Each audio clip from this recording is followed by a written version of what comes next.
I fall short, but you don't fall at all. I look down, but you tell me to stand tall. In every situation, you hold me up in love. And with every hesitation, you tell me I'm enough, I'm enough.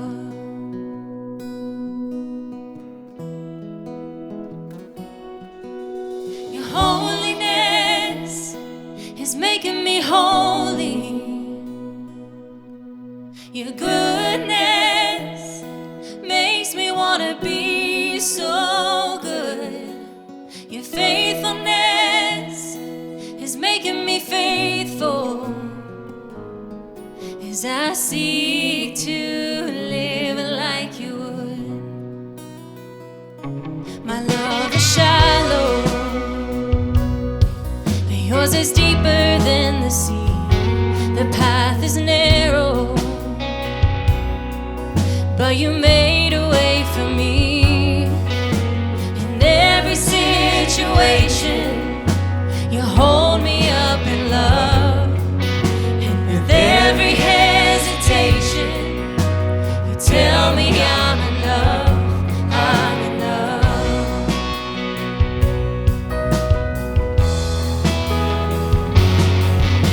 Your holiness is making me holy.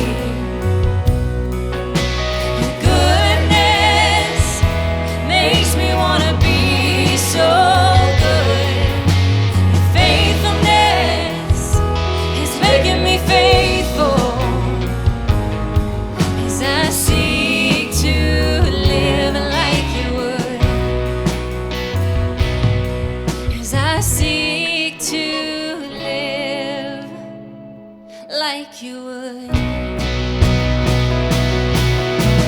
Help me to love like you, the hope of glory. Help me to serve like you do, the hope of glory. Show me how to live, show me how to give, show me how to be like you.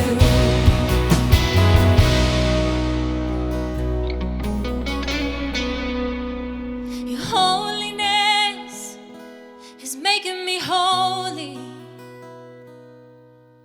Your goodness makes me wanna be so good. Your faithfulness is making me faithful as I seek to live like you would. Your holiness making me holy. Your goodness makes me wanna be so good. Your faithfulness is making me faithful as I seek to live like you would. As I seek to live like you would.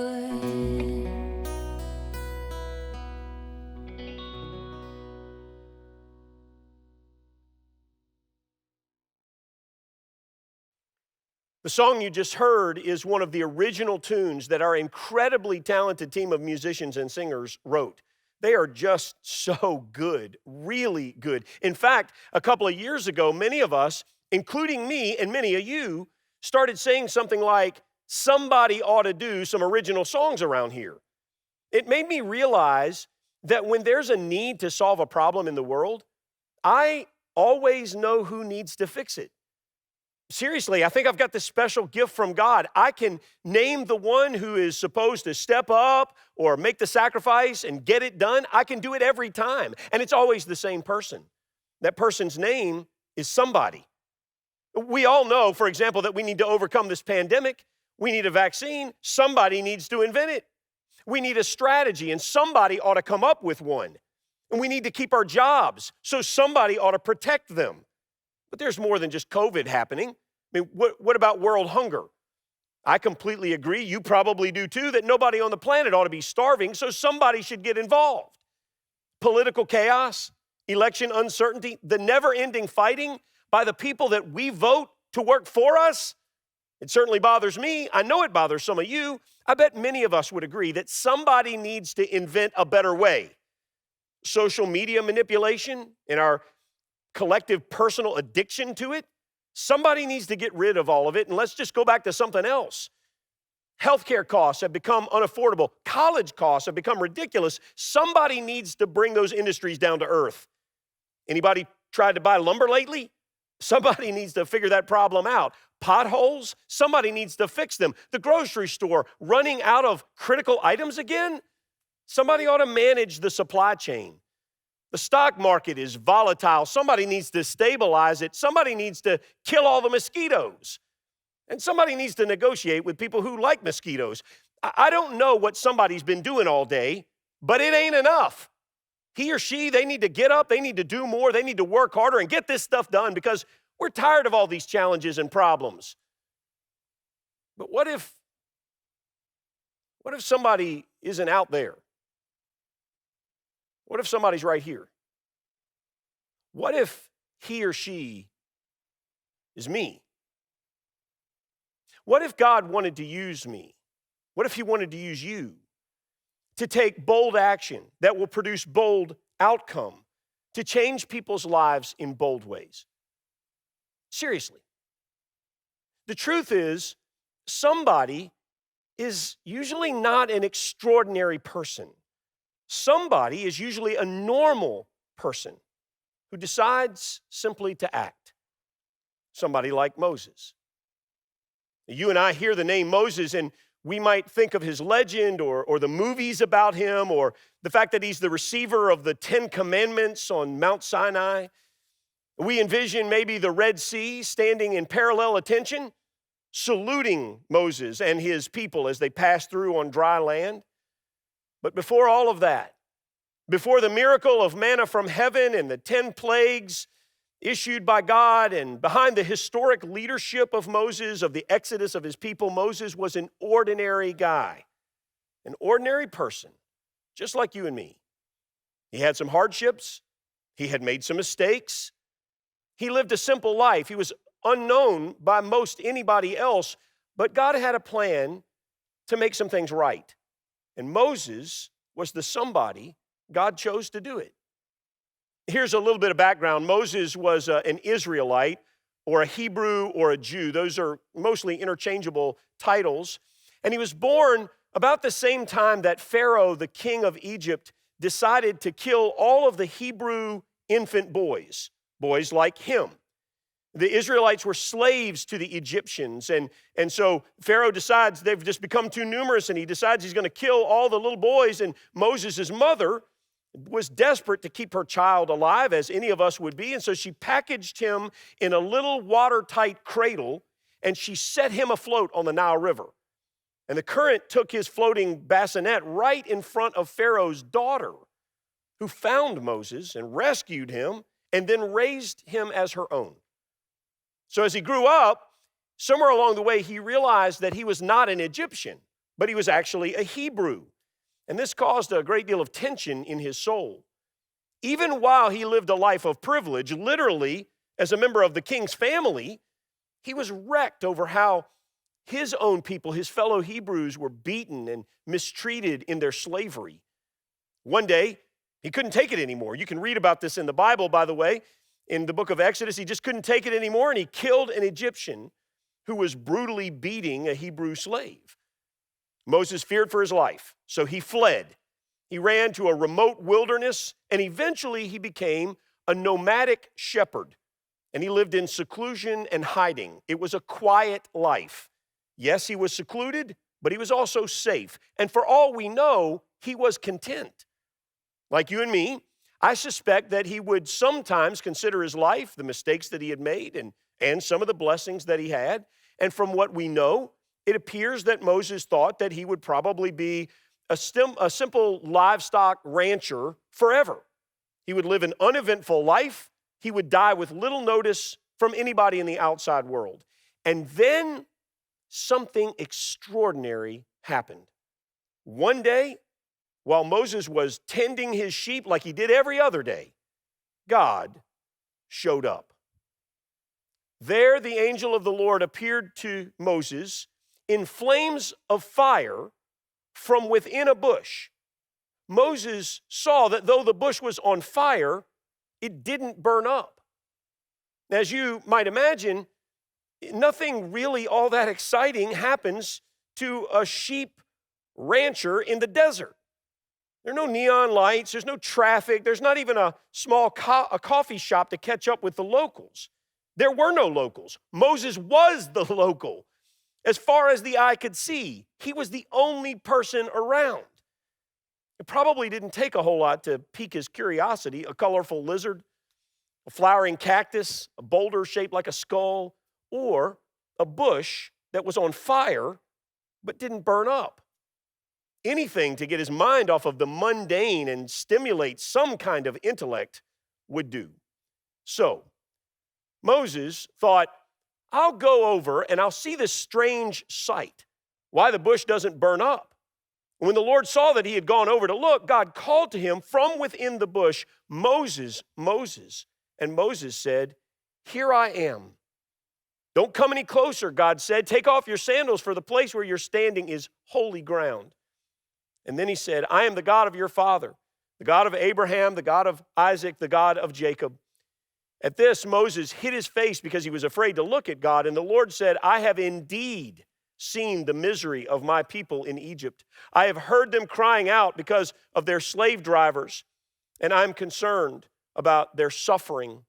So I've come down to rescue them from the hand of the Egyptians and to bring them up out of that land into a good and spacious land, a land flowing with milk and honey. Now I want you to imagine for a moment the elation that Moses must have had right here.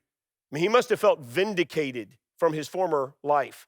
He must have thought, and again, I'm just reading between the lines here, which I love to do when I read the Bible, but Moses must have thought, finally, after all these years of my people's suffering, somebody's about to do something.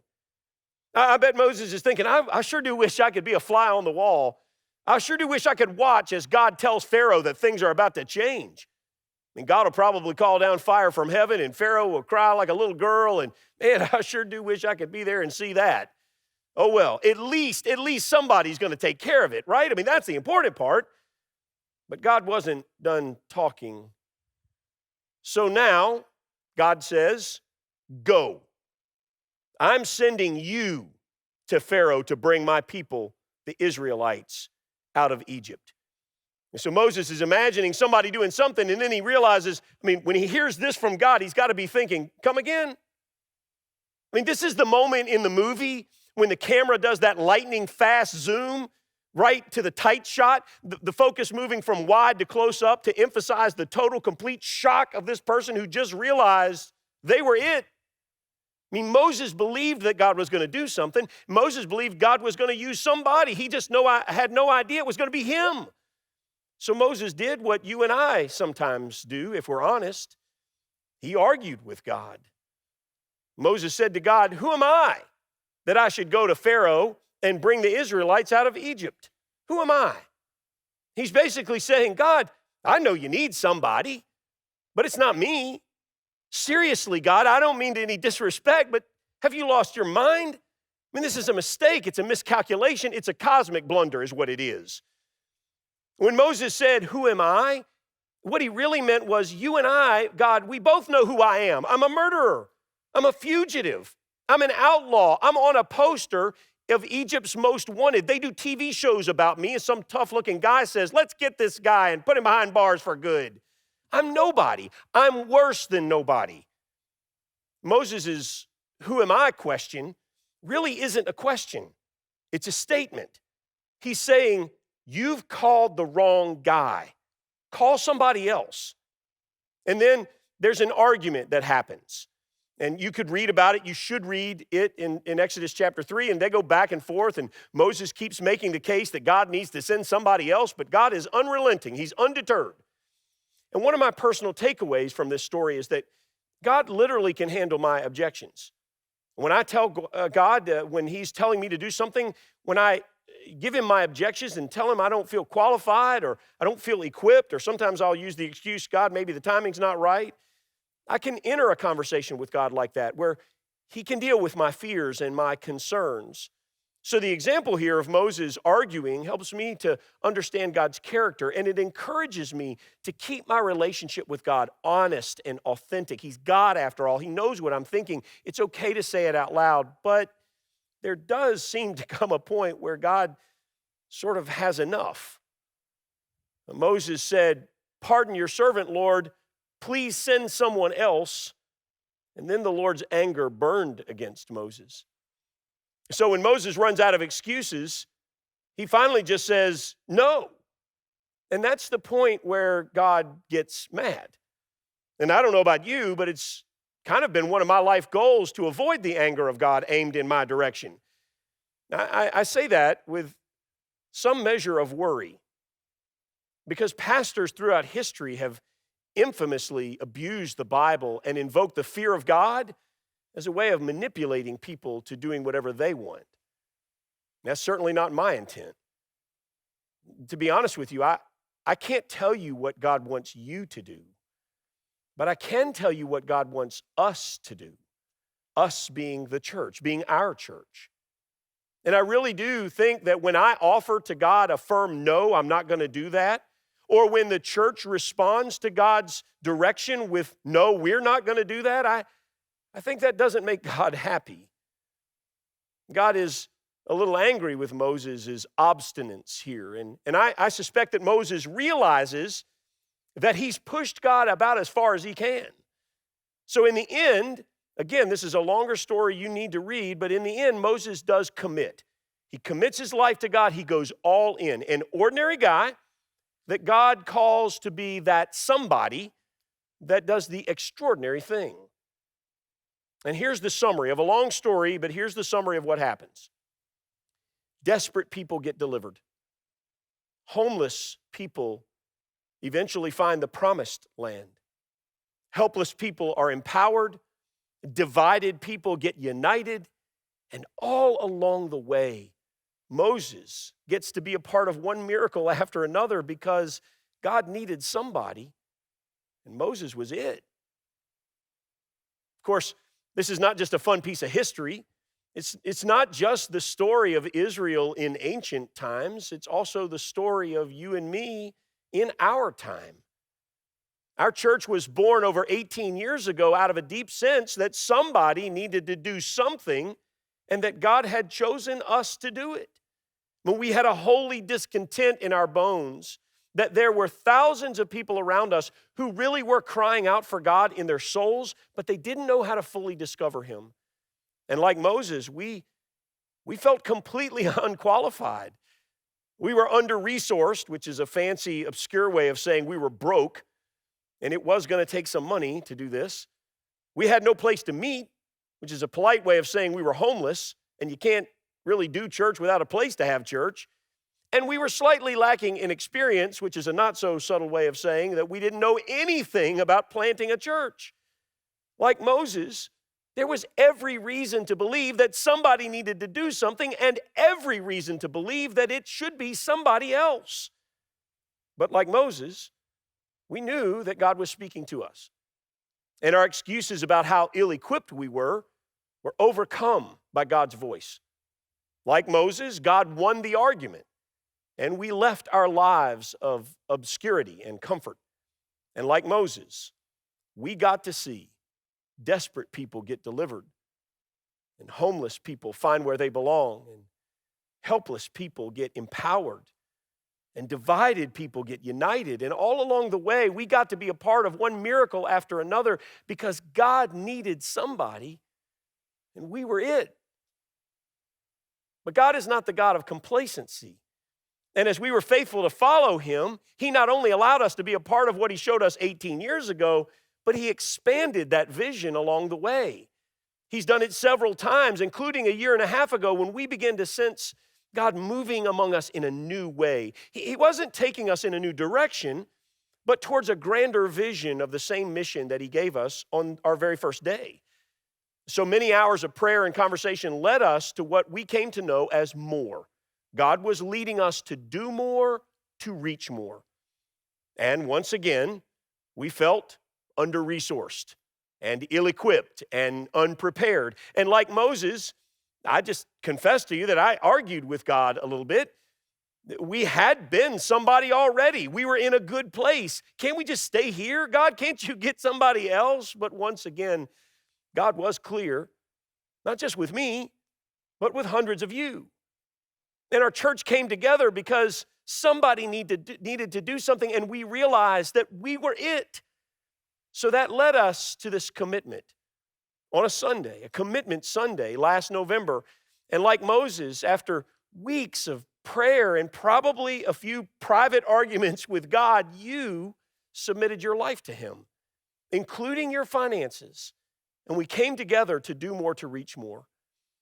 And when that day happened, I cried as I thanked God for doing what many people thought was impossible, which I frankly think is God's favorite word. That day, a year ago, allowed us to do amazing things like upgrading our online campus. And we shouldn't miss this, actually. It's pretty cool. Prophetically, almost as if God knew what he was doing, we heard God clearly lead us a year ago to make substantial upgrades to our online platform. And this would allow us to have the highest excellence possible in a place where our largest group of people attended church and where the greatest potential for reach existed. Now, keep in mind, this was before anybody ever heard of coronavirus. So after we committed last year, we made those technical advances we said we were going to do. We felt like God calling us to do. We got the new equipment to improve our video quality and our sound quality. We brought on a professional videographer to enhance the experience we were having at all of our campuses.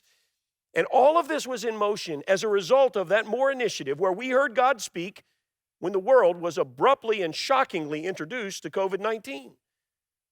That's not because we're great at predictions. And it's not because we're good guessers. It's because God told us that somebody needed to do something, and he told us we were it. We also believed that somebody needed to make a greater impact in our prison campus. It was working. God was moving. 130 guys regularly joined us for church every week inside the prison where we took church to them. And we heard story after story of lives being changed, but then the world was shut down and we got shut out. And at first, the administration of the prison wouldn't let us drop off DVDs for the guys to watch. We just wanted the 100 and some guys that came to church to be able to continue to do church with us. They wouldn't allow us to do that when COVID first came, but then something amazing happened. The prison wouldn't physically let us come still, but they allowed PCC's service to be broadcast, not just to the guys who came to our church, but to the entire prison population, all 1,700 inmates. And so we were hearing stories now about guys who never came to our church and never would have come to our church, but now they're asking questions about Jesus, including some Muslims and some guys practicing other religions. We also saw that God wanted us to do something to help people in other countries, including a woman named Mama Baraka, a story that I shared with you last week. And when COVID came, we were able to pivot and organize 13,000 meals and feed 2,700 people because of your commitment. We were well positioned to do it. Something else that we didn't see coming a year ago was a campus in Aylett, Virginia. A group of people specifically asked us to come and to plant a campus there. And we prayed about it, and with unity, we felt like God was moving. And it was clear, it was obvious, somebody needed to help. And God told us that we were it. Even with a pandemic launch, Aylett is our fastest growing physical campus. We've already baptized 4 people there. There's no other church like ours in that area. And there are lots of people searching for answers to their spiritual questions, maybe now more than ever. We responded, and God was faithful. Somebody needed to invest in young leaders.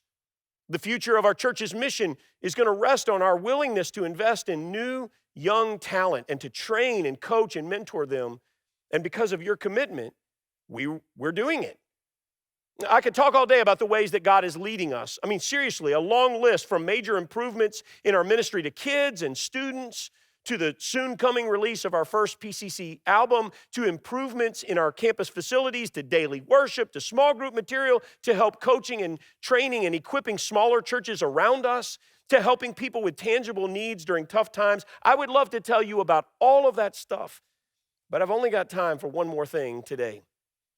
One of the biggest pieces of our MORE initiative was the construction of our Midlothian campus. The Midlothian campus is our second campus, and it's been mobile for almost 11 years. This building is about securing the location for the fastest growing and densest populated community of our entire church. I mean, Midlothian is absolutely inundated with people. There are multifamily neighborhoods going up all around our property there. We've got the potential for the Midlothian campus to reach more people than any of our other physical locations, just because of where it is, just because of where it's located. And that building will be the key. And it is happening. And we hope to move in there in early June of next year. Somebody needed to do something to reach our world. And God is using us. He's using you to do it. And it is happening.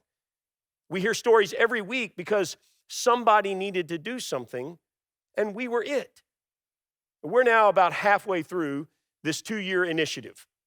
And I know that there are some people who are wondering, why are we talking about this again? I mean, we did this last year, and some of you are thinking, I went all in, I made a commitment. Why are we talking about it again? If I could just tell you 3 quick things about why. First, there are a bunch of people here today that weren't with us a year ago. And so we wanted to invite you to get involved and be a part of it. Secondly, we have a phrase around here. We say vision leaks. Frankly, it's easy to forget what we're doing and why we're doing it. So we talk about it more than just once. And finally, there is still much more to be done. For example, we believe that God still wants to launch a new campus in the Fluvanna Women's Correctional Facility, and He wants us to be the somebody that does it. We need to make additional enhancements to our digital platform. We need to finish some campus improvements and develop a comprehensive teaching on family systems so that people can live inside of a crazy family without becoming consumed by it. And of course, we need to complete that building that we started in Midlothian. God wanted somebody to commit, to sacrifice, to come with Him. And He still does. Through our commitment, more people will know Jesus. More communities will be transformed. More people will get to experience the fullest life possible. Desperate people are about to be delivered. Homeless people will find where they belong. Helpless people are going to be empowered. Divided people will be united. And all along the way, you and I get to be a part of one miracle after another because God needed somebody, and we were it. The time has come for us to make our commitments, for us to say like Moses did, ultimately, here I am.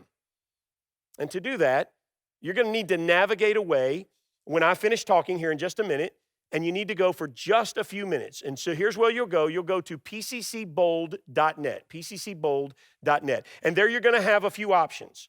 You can make a brand new commitment with the total amount that you plan to give to PCC over the next year. Or if you made a commitment last year, you can confirm that or you can increase that. And it'll just take a couple of minutes. But listen, when you finish, come back because we're not finished yet. We're going to worship God. We're going to celebrate all that He's done and all that He's about to do. So come back because you don't want to miss it.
If you weren't ready to make a commitment today, it's okay.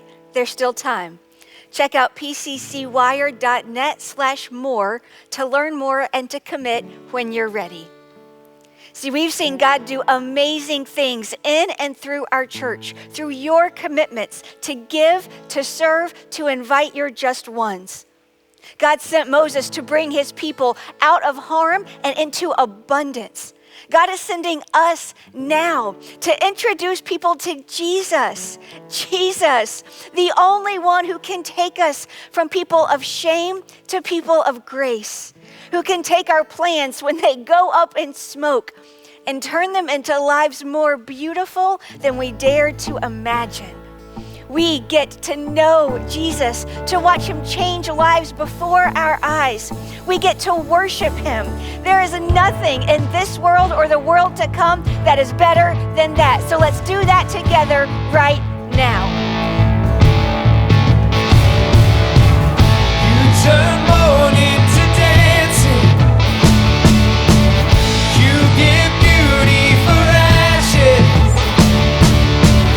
You turn shame into glory. You're the only one who can. You turn mourning to dancing. Give beauty for ashes. You turn shame into glory. You're the only one who can.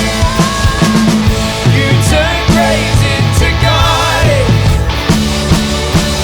You turn bones into armies. You turn seas into highways. You're the only one who can. You're the only one who can.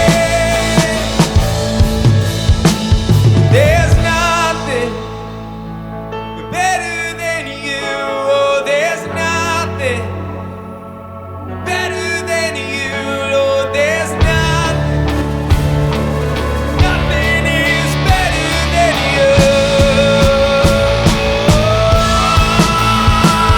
There's nothing better than you.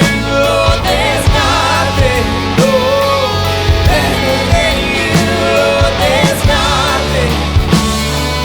Nothing is better than you.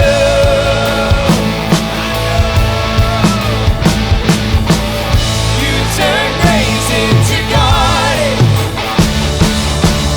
You turn bones into armies. You turn seas into highways. You're the only one who can. You turn graves into gardens. You turn bones into armies. You turn seas into highways. You're the only one who can.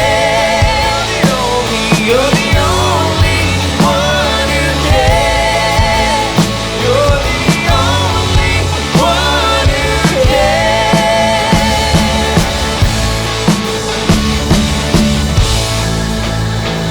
Well, thanks so much for being with us today. Have a happy Thanksgiving. And join us right here next week for a special service. Take care.